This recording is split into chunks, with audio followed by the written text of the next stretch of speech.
태열의 태극선법. 35억 년 전 태열 8 행성에 비로소 생명이 시작되었다. 그런데 이때의 세상은 지금과 많이 달랐다. 수없이 많은 화산이 시뻘건막 음화를 토하며 대기 중에 이산화탄소와 황을 뿜어댔고, 그래서 하늘도 빛빛이 선연하게 붉게 물들어갔다.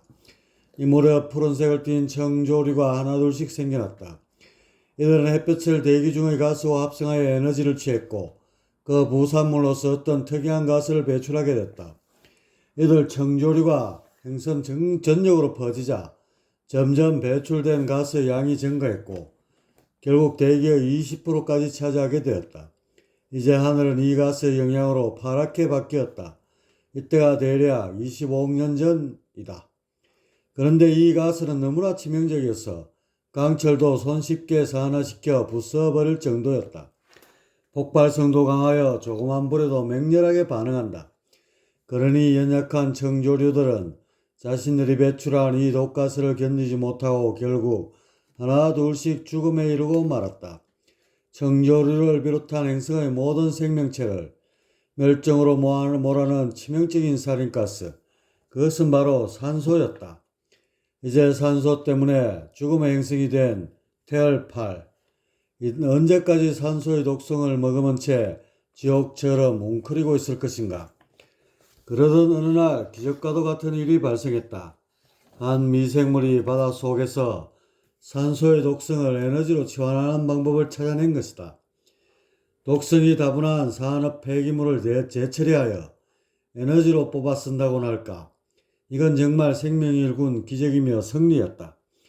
세포 속에 산소 융합 발전소를 세운 원시 미생물, 그 명예로운 이름은 바로 미토콘드리아였다. 이제 산소로 인해 지옥이 되어버렸던 태열 8 행성에 한 줄기 서광이 비쳤다. 진흙 속에서 연꽃이 피어나듯 행성 정력의 미토콘드리아에 의한 생명의 향연이 시작된 것이다. 천적이 없는 미토콘드리아는 오랜 세월 동안 행성을 지배할 수 있었다. 간간히 다른 원시 미생물들이 생겨났지만 산소라는 독가스 때문에 제대로 번식할 수 없었고, 그래서 자연히 생명은 미토콘드리아라는 등식이 성립하게 되었다. 허나 다양한 종류의 이웃들이 없이 똑같은 것들로만 채워진 단조로운 삶이 과연 의미가 있었을까? 미토콘드리아는 산소에 치여 시들해지는 미생물들을 보면서 측은지심을 느꼈던지, 아니면 무료한 일상으로부터 탈출하여 색다른 도전을 꿈꿨던지 그들을 생명의 길로 인도해 주기로 마음먹었다. 그로 어느 날부터인지 미생물들의 세포 속에서 그들 미토콘드리아가 발견되기 시작했다. 미생물들이 미토콘드리아의 도움을 얻자 대사 활동이 활발해졌다. 두려움의 대상이던 산소를 오히려 에너지원으로 끌어서면서 무럭무럭 번식해 나갈 수 있었고, 진화에 진화를 거듭하여 다양한 생명체로 분화될 수 있었다. 수십억 년이 지난 오늘 미토콘드리아는 살아있는 모든 생명체 속에서 경이로운 창조를 이루고 있다. 아직도 미토콘드리아는 생명체 일부가 아닌 독립적인 박테리아로 살아있다. 그럼에도 자신의 고유한 삶을 뒤로하고 남의 몸에 들어가서 열심히 산소 발전기를 돌리고 있는 것이다. 그래서 어찌 보면 생명이란 것은 미토콘드리아가 집단으로 경영하는 농장이고, 여기서 발생하는 의식이란 것은 이들 미토콘드리아가 전체 회의를 거쳐 나오는 공동의 목소리인지도 모른다. 그만큼 미토콘드리아가 생명에 차지하는 역할은 막중하다 할 것이다. 그렇다면 이들 생명체들은 미토콘드리아의 도움을 받아 산소의 습격으로부터 완전히 벗어난 것인가? 불행히도 미토콘드리아의 방음막은 영구적인 것이 아니다. 생명체들은 산소로부터 값싸게 에너지를 얻는 대신 그것 때문에 값비싼 대가를 치르게 된다. 바로 노화와 죽음이 그것이다. 산소는 모든 생명체의 몸을 녹슬게 한다. 쉬지 않고 산소 폭탄을 터뜨리며 세포 조직을 파괴한다. 기뢰처럼 혈류 속을 둥둥 떠다니며 이것저것 가리지 않고 폭격을 가하게 된다. 그래서 미토콘드리아가 이런 산소를 부지런히 에너지로 치환하며 폭격을 차단하지만 늘 그렇듯 가장 큰 문제는 폐기물에서 발생한다. 그것은 미토콘드리아가 산소를 에너지로 바꾸면서 발생하는 찌꺼기, 바로 활성산소이다. 이것은 산소의 분자 구조가 불안정하게 됨으로써 그 활동력이 왕성해진 것으로 그 독성이 가히 원자력 발전소의 핵 폐기물을 방불케 한다. 활성산소는 혈류를 따라 온몸의 구석구석을 누비며 세포 조직을 무차별 공격한다. 그 피해가 누적되면 마치 녹슨 것처럼 장기나 피부 조직이 누렇게 변해가는데 이것을 일러 노화라고 한다. 생명체가 산화되어 서서히 죽어가는 현상이다. 그런데 조용히 늙어만 가면 그래도 괜찮다. 활성산소는 폐와 심장, 간, 위, 콩팥 등은 물론이고 동맥혈관의 벽까지 공격한다. 공격이 잘 안 될 때는 콜레스테롤과 결합하여 혈관 안쪽에 들러붙기까지 한다. 기름덩어리를 덕지덕지 붙이고 산화시켜 썩은 버터처럼 만든다. 청장년 시절부터 이런 노폐물이 쌓여가다가 노년기에 접어들게 되면 생명을 위협할 정도로 심각해진다. 인체에서 가장 중요한 뇌도 예외는 아니다. 체중의 2%밖에 되지 않는 뇌지만 전체 산소의 20%를 끌어다 쓰고 있으니 결코 안전지대라 할 수 없다. 더군다나 뇌세포는 일반 세포보다 연하고 섬세하여 산소의 독성에 더욱 취약하다. 그래서 최대한 산소 사용을 자제하기 위해 망각과 생략, 모방의 기능이 발달되어 있다. 하지만 의외의 곳에서 산소가 대량 유입되는데 바로 스트레스이다. 스트레스를 받게 되면 온갖 번뇌망상이 일어나면서 뇌는 활발히 반응하게 된다. 이때 엄청난 양의 산소를 필요로 하고 뇌세포 속의 미토콘드리아는 이에 부응하여 열심히 에너지와 함께 활성산소를 토해낸다. 부정적 생각을 하면 할수록 산소 유입량은 많아지고 결과적으로 그 부산물인 활성산소가 대량으로 쏟아져 나오게 되는 것이다. 결국 이들의 폭격을 맞아 뇌세포가 하나 둘씩 죽으면서 기억력의 감퇴가 오고 심하면 치매를 비롯한 각종 뇌질환에 걸리게 된다. 더 무서운 것은 암의 원인도 된다는 것이다. 활성산소의 공격을 받다 보면 기형이 된 단백질이 생성된다. 바로 열충격 단백질이다. 이것은 세포사멸이라는 브레이크가 없기 때문에 세포 분열을 가속화하여 결국 암세포로 변형되고 만다. 이렇게 온몸이 활성산소에 의해 만신창이가 되면서도 산소의 공급을 멈출 수 없다. 생명활동을 하는 근본 에너지원이기 때문이다. 결국 미토콘드리아가 준 생명은 그가 끌어쓰는 산소와 그 부산물인 활성산소에 의해 죽게 되는 것이다. 산소, 이것은 생명의 젖줄이면서도 각종 질병과 노화 그리고 죽음의 원인이었던 것이다.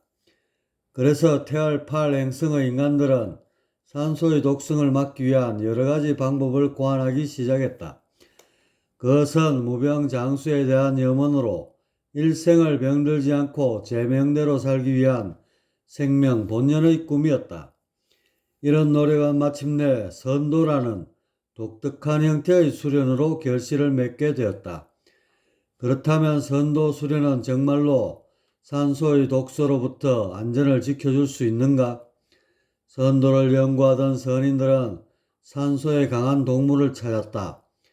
이해를 돕고자 지구 생명체의 예를 들자면 모든 동물은 10억 번의 심장 박동을 하면 사망한다. 덜쥐는 1분에 500번을 뛴다.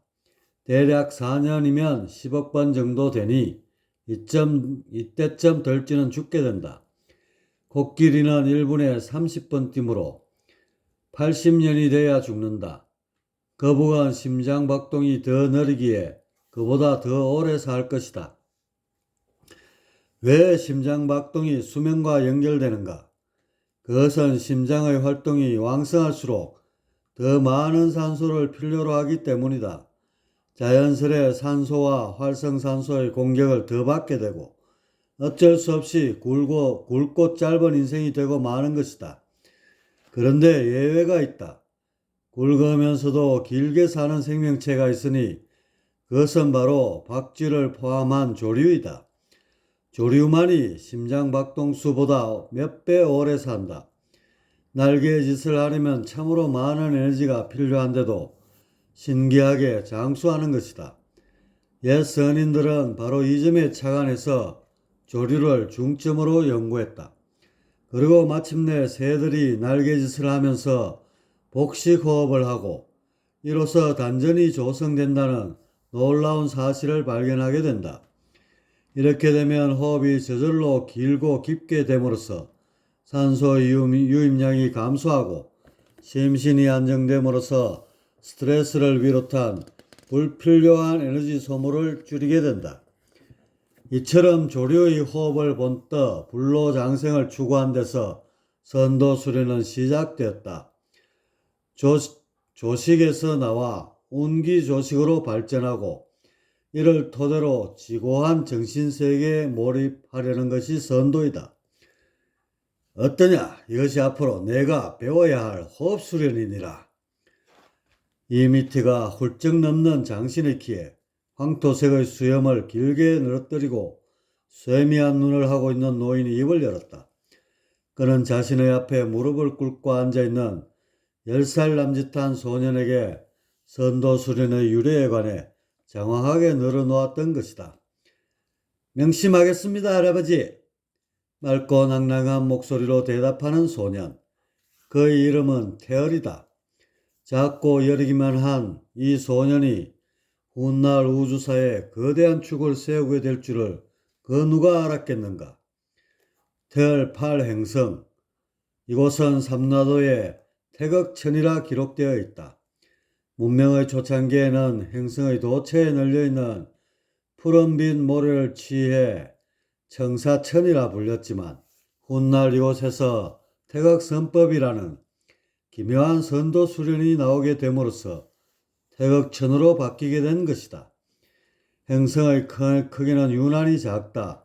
지구별의 3분의 2 정도나 될까 하는 크기이니 말이다. 행성의 대기의 구성이나 자연환경은 지구별과 유사하고 그래서 그런지 생명이 탄생하여 진화하는 과정도 크게 다르지가 않았다. 다만 생김새에서는 한눈에 봐도 구별이 된다.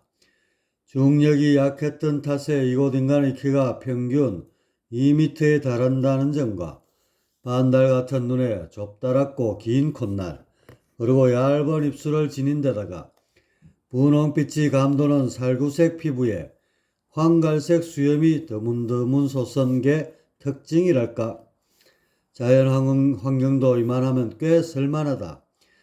육지의 바다, 산과 평야의 비율이 균형 잡혀 있고 특히 곳곳에 빚어놓은 깎아지른 절벽과 기암 괴석들이 운치를 한층 더해주고 있다. 게다가 물가를 덮고 있는 실크처럼 고운 푸른빛 모래들이 연두빛의 물과 은은한 조화를 이룰 때면 주변의 풍광을 더욱 이채롭게 만든다. 인간계를 둘러보면 9개의 나라로 갈라져 있고 인구는 대략 3천만 명 정도 된다. 문명사를 기준으로 보면 고대가 막 끝나갈 무렵이 될 것이다. 테얼은 윤사국 어느 중소마을에서 태어났고 그의 집안은 대대로 선도를 수련하고 이를 보급하는 것으로 가업을 이어가고 있었다. 이곳 윤사국뿐만 아니라 다른 나라에서도 선도는 크게 유행하고 있었고 문화의 한 축으로서 당당히 자리잡고 있었다. 당시에 유행하던 선도란 단전호흡을 통하여 신선이 되거나 내단을 복용하여 불로장생을 꾀하는 일종의 심신수련이었다. 경우에 따라 방수를 써서 정력을 보강하거나 잔병 따위를 치료하기도 하고 심지어 남을 저주하는 주술 같은 것으로 악용되기도 했다. 선도에 관련은 무수히 많지만 그 핵심은 역시 단전을 조성하는 데에 있다. 단전이 만들어지면 아랫배 속에 도태라고 불리는 두툼한 기주머니가 생겨나고 이것이 한 개로 이루어져 있는 까닭에 일명 단도태라 불렀다. 단도태는 아쉽지만 그 구조상 기운을 모으고 뿜어내는 힘이 약했다. 그래서 의념을 통해 기운을 임의로 끌어와서 축기를 해야만 한다. 그러니 그 과정이 길고 복잡하게 되고 마치 수동 발전기를 일일이 손으로 돌리는 수구로움 같은 것이 뒤따르게 된다. 더군다나 운기 과정에 돌입하면 더욱 모호한 점이 많아 상기나 주화 같은 부작용도 만만찮게 생겨난다. 당시까지 나와 있는 선도 수련법은 하나같이 단도태의 기초를 두었기 때문에 이런 번잡함과 부작용을 감수할 수밖에 없었다.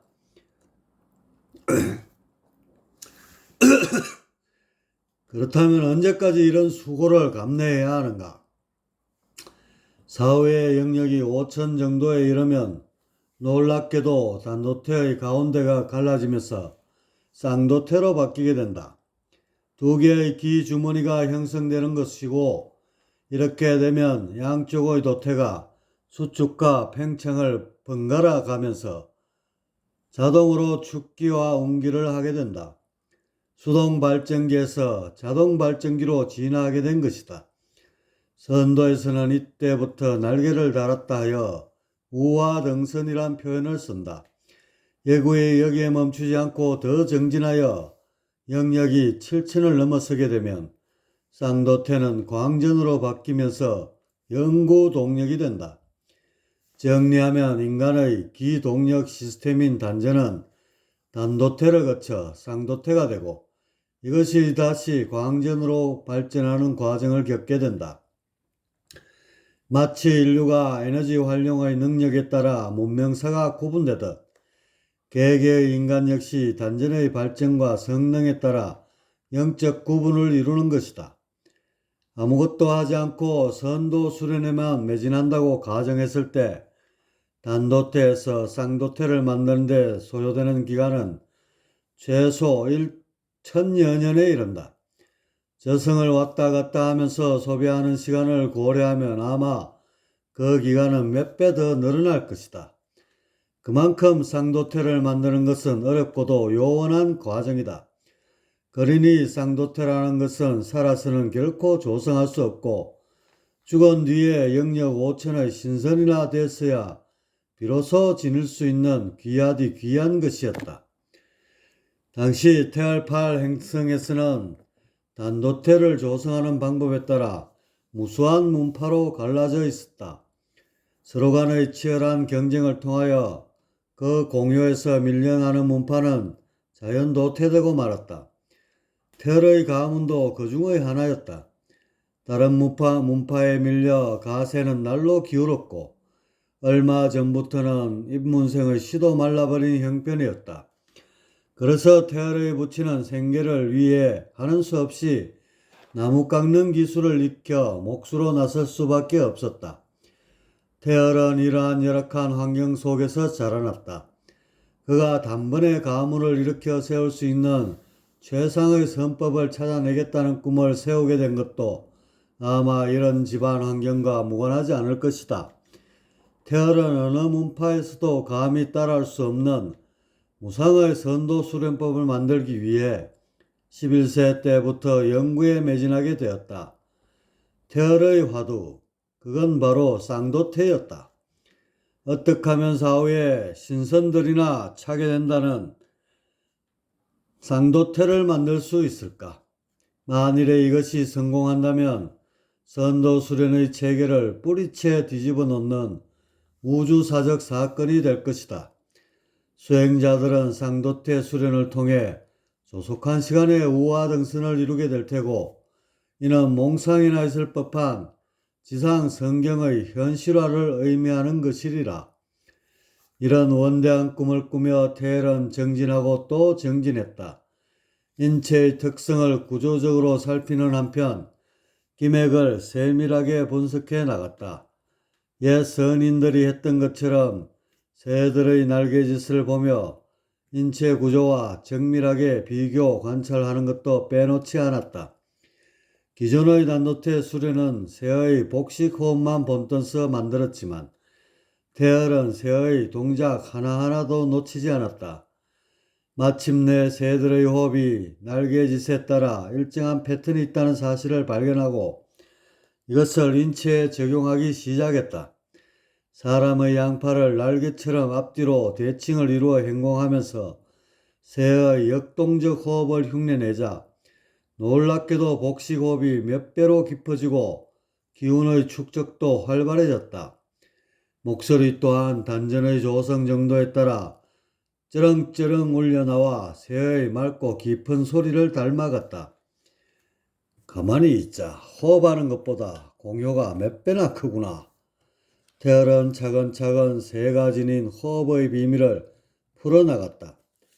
그리고 언제부턴가는 기운이 배꼽 새치 밑이 아닌 허리띠를 따라 대맥에 쌓인다는 사실도 알아냈다. 바로 두 개의 기주머니, 쌍도태가 생겨나는 원리를 터득한 것이다. 하지만 막상 실제 응용에 들어가니 이게 그리 녹록한 것이 아니었다. 호흡을 통해 끌어오는 기운을 대맥으로 밀어넣기 위해서는 뭔가 기발한 방법이 필요했다. 이제 새에게서 취할 수 있는 것은 거의 다 했다. 이제부터는 여기에 인체의 특성을 좀 더 찾아내어 가미해야 한다. 그는 불철주야 노력하여 베일에 쌓인 쌍도태를 하나 둘씩 풀어나갔다.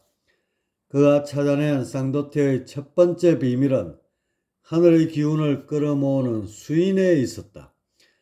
이것은 허공으로부터 기운을 맺히게 하는 독특한 형태의 손모양을 말하는데 비유하자면 옥탑 위에 번개를 끌어오기 위해 설치한 피레침 같은 것으로 보면 된다.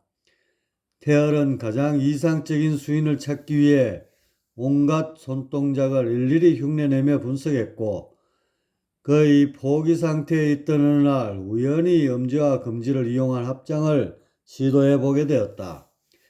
이때 놀랍게도 허공에서 오묘한 기운이 솟아나며 손바닥에 맺히는 것을 느낄 수 있었다.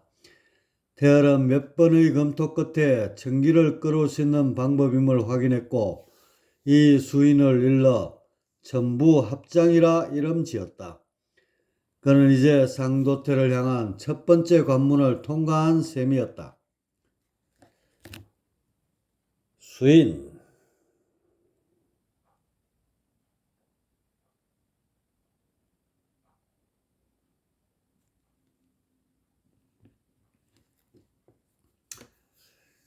두 번째 관문은 천진 삼합을 이루는 과정인데 여기서 한 가지가 빠져 있으니 그것은 바로 직이었다. 이것이 첨가되지 않으면 삼합은 물 건너가고 온전한 형태의 쌍도태가 조성될 수 없었다. 쌍도태의 외형은 음양태극이지만 그 작동은 삼태극에서 비롯되는 까닭이다. 태열은 이에 지장혈을 뚫어 그것의 지기를 흡수하는 방법을 공부했고 전신만고 끝에 그 답을 찾아낼 수 있었다. 그것은 단전에 천기와 지기를 섞어 이상적인 율려의 형태를 조성하는 행동으로 일명 정례업이라 한다. 이제 태열은 조속한 시간에 신선이 되는 수련법을 얼추 완성하게 되었다. 전부 합장이라는 수인을 통해 천기를 모으고 여기에 새의 날개짓을 흉내낸 특수한 행동으로 대맥에 축기를 한다. 그리고 지장혈을 통해 끌어온 지기를 덧붙여 천진 삼합을 이룬다. 이렇게 3단계 과정을 동시에 행동하다 보면 놀랍게도 두 개로 이루어진 단전, 일명 쌍도태가 온전하게 조성되는 것이다. 태어난 상도태의 모습이 흡사 태극을 닮았기에 이를 태극선법이라 명명했다. 또한 새의 호흡과 날개의 짓에서 그것이 유래되었다 하여 신선이 되는 것을 일러 우화등선이라 불렀다. 우화등선의 용어가 인간계에 처음으로 사용된 것은 태열이 태극선법을 완성하면서이다. 물론 태열 이전에도 이런 용어들은 있었지만 그건 어디까지나 선계나 청계에 국한된 것이었다. 사실 영역의 정진에 따라 자연스레 태극 도태가 생겨났지 그들은 무슨 원리로 어떤 과정을 밟아 이루어지는지에 대한 정확한 답을 쥐고 있지 않았다. 그랬던 것이 태열에 의해 인간의 신체에서 그 비밀이 풀리게 되었으니 가히 선도사에 있어서 전무후무한 혁명적 사건이랄 수 있다. 음양쌍도태.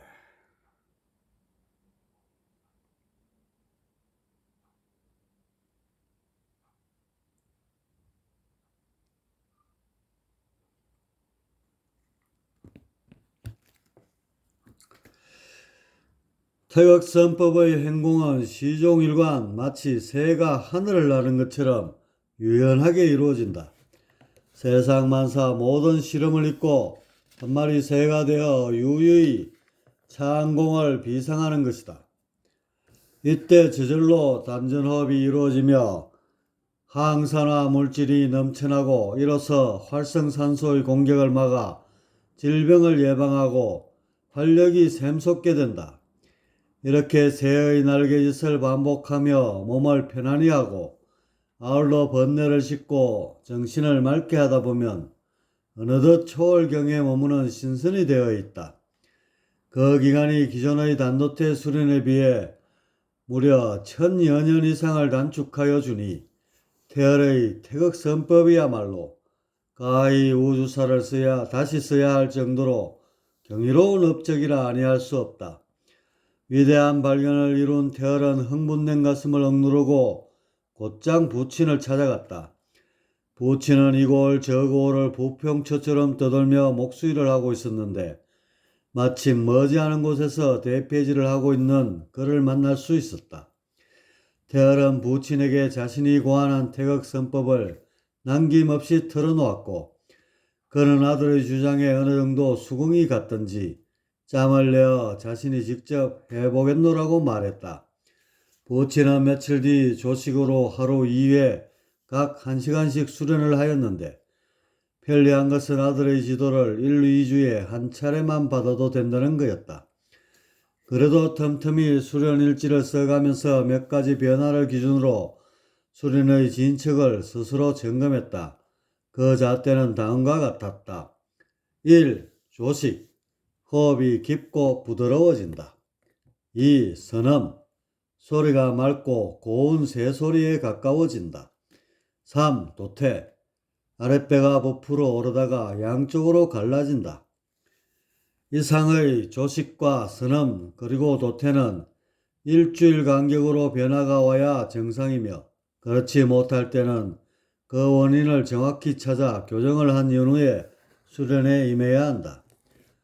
부친은 몸소 수련을 해보면서 일주일 간격으로 몸에 1년의 변화가 찾아오는 것을 알았고 석 달이 지나자 과연 하복부에 2개로 이루어진 단전, 즉 쌍도태를 조성할 수 있었다. 이론과 실제가 정확히 부합했고 이것은 단순한 발견이 아니라 선도 수련의 완성을 알리는 경이로운 사건임을 거듭 확인할 수 있었다. 우주에서 인류가 탄생된 이래 그들은 부지불식 중 계속해서 높은 차원으로 오르려고 안간힘을 쓰게 되었다. 이런 불굴의 노력들이 모아져서 선도라는 획기적인 수련법을 등장하게 했다. 그리고 원초에 이르러 대주천과 제약, 양신의 줄기가 잡혀졌고 여기에 태소가 연기화신과 연신환을 덧붙임으로써 얼추 토대를 갖추게 됐다. 이렇게 발전에 발전을 거듭해오던 선도였건만 첫 단추가 단도태 수련으로 잘못 끼어지는 바람에 다수의 수행자들에게 그 혜택이 골고루 돌아가지 못했다. 그러던 것이 태열이 태극선법을 들고 나옴으로써 어긋났던 첫 단추가 바르게 채워졌고 이로써 선도 수련이 제궤도에 올라서게 되었다. 이랬으니 당시 태열이 지닌 포부와 감개를 어찌 언어로서 풀어낼 수 있었겠는가? 아버지, 이제 우리 가문은 이곳 행성은 물론이고 전 우주에서 개개성성 최고가는 명문 거족이 될 것입니다. 태열은 기울어진 가문을 되살릴 수 있다는 희망에 한껏 부풀어 올라 있었다. 사실 이것 때문에 자신이 불철주야하며 일심으로 매달렸던 것이 아닌가. 그런데 의외로 부친의 반응은 담담했다. 태열아, 기존의 단도태 수련보다 조금 나은 수련법을 개발한 것이라면 내 말대로 우리 가문이 다시 일어설 수 있을 것이니라. 하지만 이것은 기존 것에 비해 그야말로 천냥지처로 벌어져 있지 않더냐. 그러니 아쉽지만 쓸 수 없을 듯하구나. 네? 쓸 수 없다니요? 태열은 부친의 말에 크게 놀랐다. 공효가 너무 우수하여 쓸 수가 없다니 앞뒤가 맞지를 않았다. 태극선법은 기존의 단도태에 비해 너무 혁신적이어서 아마도 사람들이 감당하지 못할 것이다. 오히려 기존 수련의 밥그릇을 건드리는 꼴이 되어 거센 반발만을 불러올 것이야. 그리고 사실 태극선법은 이성도 이성이지만 저성을 겨냥한 것이 아니더냐. 바로 우화등선 말이다. 그런데 어떻게 우화등선을 저성이 아닌 이곳 물질계에서 증명할 수 있겠느냐? 아버지, 우화등선을 꼭 보여줄 필요는 없잖아요. 그거야 사실 죽은 뒤에나 알 수 있는 것이고 다만 상도태를 통한 운기와 주천 그리고 체약에서 기존의 단도태에 비해 공효가 뛰어나면 그것으로 족한 게 아닌가요? 항산화 작용에 따른 건강정진 같은 것은 두말할 필요도 없고요. 태열은 의외의 반응을 보이는 부친에게 자신도 모르는 사이에 울컥하는 마음이 치밀었고 그것이 흥분된 어조에 배어났다. 내 말대로 그렇다고 치자. 이쪽 인간계에서의 공효만 놓고 봤을 때도 기존 수련에 비할 바가 아니겠지. 아무렴. 그런데 말이다. 이 수련법이 세상에 널리 퍼져 이 덕에 수많은 사람들이 사후에 신선이 되었다 치자.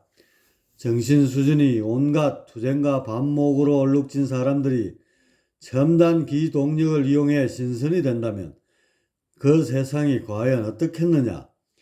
용한 망신이라고. 이 무기가 용의 탈을 선 세상을 생각은 해보았느냐? 거기까지는 미처 생각을 못 해봤네요. 그런데 아버지, 쌍도태를 조성하고 수련에 매진하다 보면 영혼이 정화되지 않을까요? 영혼이 가벼워지니 어느 정도 정화는 되겠지. 하지만 근본 속성마저 드러낼 수는 없을 게다. 그렇기에 이 수련법은 자칫 세상을 더 큰 혼란으로 몰고 갈 수도 있을 것이야. 부친은 먼 훗날까지 내다보고 있었다. 어찌 보면 기후에 지날 수도 있었지만 당시 사회상을 봤을 땐 충분히 그런 생각을 할 법도 했다. 그렇다면 인간들이 감당할 정도의 수준이 되었을 때에만 이 수련법을 세상에 공개할 수 있겠네요. 그렇겠지. 때와 장소가 맞지 않으면 쓸 수 없는 수련법인 듯하구나. 내가 우리 가문을 위해 만들었다지만 아쉽지만 그 크기가 너무 커서 우리가 함부로 쓸 것이 못 되는구나. 더 큰 세상을 위해 긴요하게 쓰여져야 할 것이야. 태열은 부친과의 대화를 통하여 태극선법의 효용과 가치에 대해 보다 깊이 생각할 수 있었다. 그래서 세상에 공개하지 않고 혹시 미진한 부분이 있지 않나 정교하게 다듬어 나가기로 마음먹었다. 그러던 어느 날 같은 마을에 사는 유일한 벗 도삼이 태열을 찾아왔다.